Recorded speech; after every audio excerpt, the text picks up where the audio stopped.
Consumers, when out in the grocery store, when shopping really for any kind of food product, most of the knowledge that we have to make our decision to purchase or not purchase a product comes from what's on the outside of that box.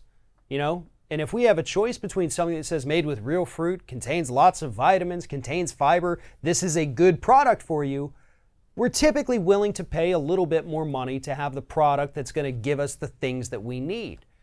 And we're also depending on the company to be honest about what kind of claims they're making, and as we have found out all too often, usually not the case. Joining me now to talk about the latest instance of yet another company not being completely upfront with what's in their product is Scott Hardy from Top Class Actions.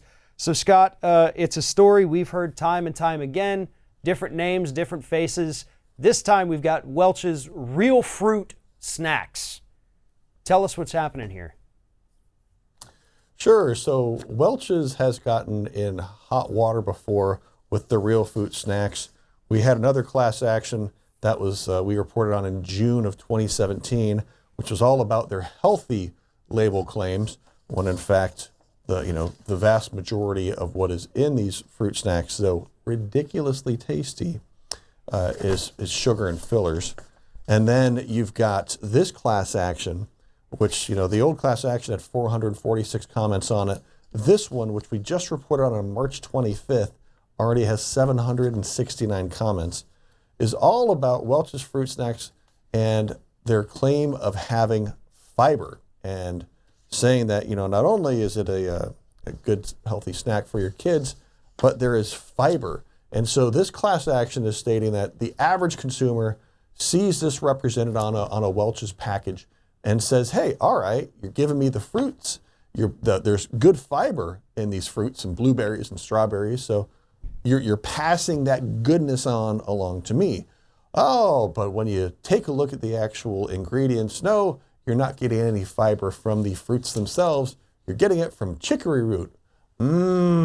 Chicory root. And that's how they're actually putting fiber in these snacks. So that's what this class action is about, is saying, hey guys, listen, if you're going to go ahead and say that there's fiber in it, tell us that it's from oh so yummy chicory root and not from the horribly not delicious strawberries and blueberries and things like that. People also have to understand there are different forms of fiber. The fiber that you're going to find in a fruit is not identical to the fiber that you're going to find in a vegetable or in a root, for instance. So yes, there are subtle differences in these things. And so if you're saying this is made with real fruit and there is fiber, a consumer is logically going to think, okay, it's got the fiber from the fruit. On top of the fact that this product says we've got 100% of your vitamin C, we've got 25% of vitamins A and E, everything you need for the day, with fiber and no preservatives. These are the perfect example of things that, people give their kids. I give my kids these fruit snacks because it's difficult a lot of times to get kids to eat vegetables. So they're not necessarily getting the fiber. They don't like a lot of fruits. So it's hard for them to get fiber and vitamins and things that way. So these fruit snacks do, especially according to doctors who actually say give them these fruit snacks, this is where we're counting on a lot of the sources, especially fiber, which most people in this country are actually not even getting enough fiber. And they would be shocked to find out where this alleged fiber they are getting is coming from. And that's what this lawsuit's telling us here. Exactly. Just like you, my kids do eat these snacks and they love them. And I do it on the hopes, just like you, that they're getting some vitamins as is represented on the box, that they're getting some fiber as is represented on the box. And, if I can just go, I get the fiber from this paper,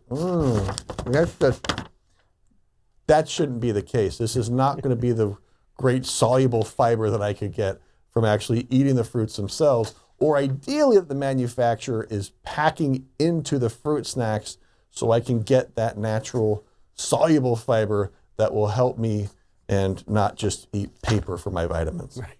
And I'm being serious, when I say doctor's advice, because my kid's pediatrician, a wonderful, absolutely wonderful doctor, this is what she actually had suggested to us, to make sure the kids are getting enough fiber. She said, try the fruit snacks that have fiber in them. So she was making this good faith recommendation based on what this company was saying they had. So this is a very interesting one. This is a very, seemingly deceptive one. And I don't think this is going to go well for Welch's. And honestly, I don't think it should. As we've said so many times here, people are making decisions based on what that box says. There aren't exactly a ton of people out in this country who feel that it's necessary to go and sit and do research on what kind of fruit snacks to buy. You know what I mean? You see it in the store, you say, oh, okay, well, this one says this. I should trust them because we should be able to trust them. But at the end of the day, all too often, we can't. Exactly. And you have to do your research. And most people aren't looking at the bag and seeing chicory root as one of the ingredients and then coming to that understanding at that point that that's where they're getting the fiber from. They're not actually getting it from the fruit. Unfortunately, you've got to look at these things, and that's the big reason people go to the organic snacks, because they're hoping for a little more straightforwardness on what's being advertised. So, of course, you and I have talked about those snacks too, and it's not always the case. Absolutely. If you need more information about this issue, follow the link in the description of this video. Go to topclassactions.com. And while you're there, sign up for their weekly newsletter to get all of these stories and more delivered directly to your inbox each week. Scott Hardy, Top Class Actions, I appreciate you taking the time to talk to us. Oh, thanks for your time, Farron. Have a great day. You too.